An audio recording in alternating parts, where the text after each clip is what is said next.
Joining me now is Senator Tim Scott, Republican of South Carolina. So, over the weekend, there were more documents found. You're shaking your head. I'm assuming that you're imagining what would happen to you or to one of your staffers who mishandled classified information. Absolutely.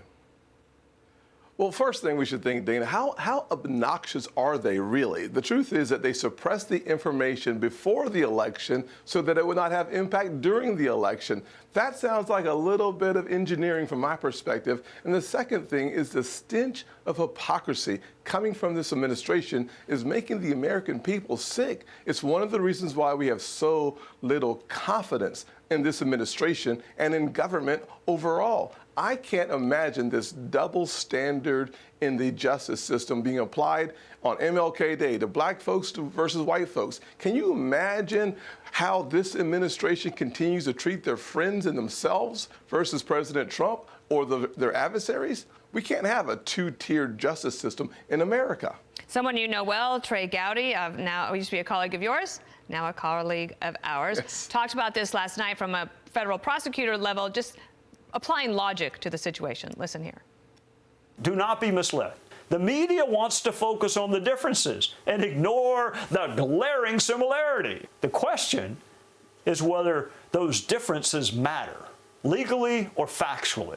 Do the distinctions make a difference? It'd be nice if politics did not minimize the conduct of friends while maximizing the conduct of opponents. Let me get your thought there, and whether you do think, any reaction to Fox being told yes, by the White House that there are no visitor logs at the private residence in Wilmington at the Biden's home. We would, the national media would have lost their minds had the name been Trump and not Biden on the logs. Can you imagine what Trey just said? Minimizing the consequences for your friends and maximizing the consequence for your enemies or for your political opponents. That is a clear statement and why I said we can't have a two-tiered justice system. It just doesn't work. And what we're seeing today is a loss of trust in the American government because Americans want one justice system that is fair, and the president of this United States is not providing that. He is picking and choosing winners and losers based on what side of the aisle you're on. Just to be clear, I'm not sure if visitor logs exist at former President Trump's residence as well. I would need to check on that just to make clear for everybody. There are, as we saw, there are Democrats who are blasting this decision as well. We'll see where it goes. It is a holiday today. I don't know if there will be a White House briefing. No doubt there will be questions sent to the White House press office. We'll see if any are answered.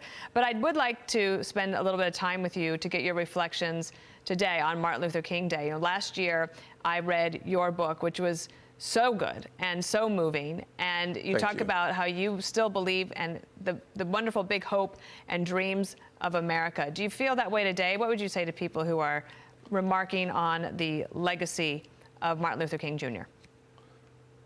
Well, Dana, the first thing I'd say to our listeners today and our viewers today is to be very proud of your country, be even more proud of the progress that your country has made in the last 50 years. Think about the dream and the speech itself. He said, all of God's children will one day join hands and sing with new meaning, my country, 'tis of thee, sweet land of liberty. We are living that part of the dream. Black people and white people today are joining hands and living the American dream. That is a blessing from God upon high. It is something that should encourage us to move into the future with hope and optimism and a resolve to continue to make progress on the dream.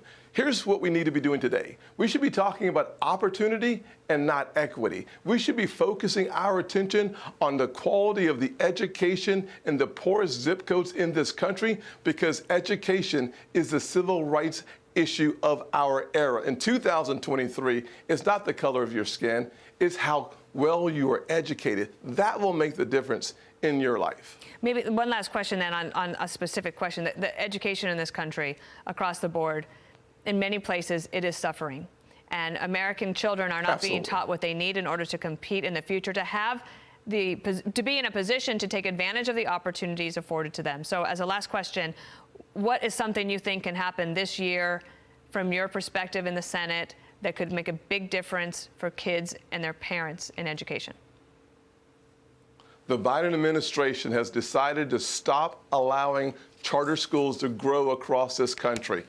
Having charter schools grow across this country is what we need. I brought Success Academy kids to the New York Stock Exchange on this past Friday to ring the closing bell. Those kids are outperforming kids throughout the state because they have quality education. Charter schools, by and large, work. We need more, not less. And the Biden administration has decided to turn charter schools down. Well, as this Congress gets going, we'll see how that debate heats up. And thank you, Senator Tim Scott, for joining us this morning. Have a great day. I'm Steve Ducey. I'm Brian Kilmeade. And I'm Ainsley Earhart. And click here to subscribe to the Fox News YouTube page to catch our hottest interviews and most compelling analysis.